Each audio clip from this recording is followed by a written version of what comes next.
This is the Daily Market Comment by Rafi Boyadjian. I'm Maria Pashortavias. Thanks for joining us at XM.com.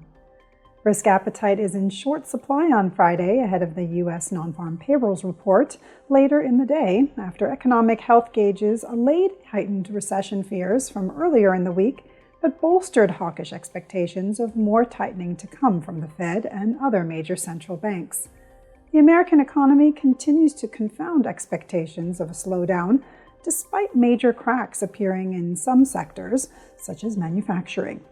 The ADP employment report yesterday showed private payrolls jumped by a staggering 497,000 in June.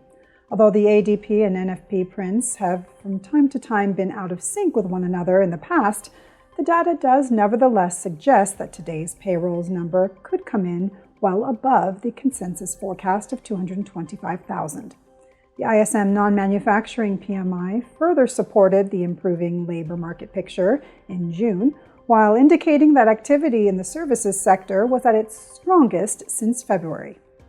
With growing signs from the Fed that policymakers are more inclined to press the hike button than pause again, even before these latest figures, investors are ramping up their bets of 2 rate increases in the coming months. The 2-year U.S. Treasury yield hit the highest since 2007, and the 10-year is back near the pre-banking turmoil levels. But European, Canadian, and Australian yields have rallied too, making it difficult for the U.S. dollar to capitalize much from the spike in Treasury yields. The dollar index is up only marginally over the week and would have risen even more if it wasn't for the yen's bounce back.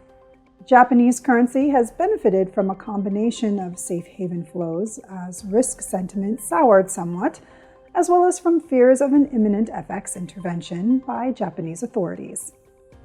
Equity markets fell on Thursday as bond yields surged across the board, but the sell-off appears to be easing as U.S. futures are only marginally in the red and European shares are mixed.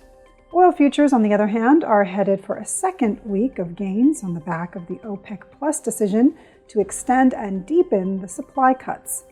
In addition, the resilience of the U.S. economy, as well as further pledges from China that authorities are ready to implement supportive policies, also likely lifted crude oil prices. This is today's Daily Market Comment. Thanks for joining us at XM.com.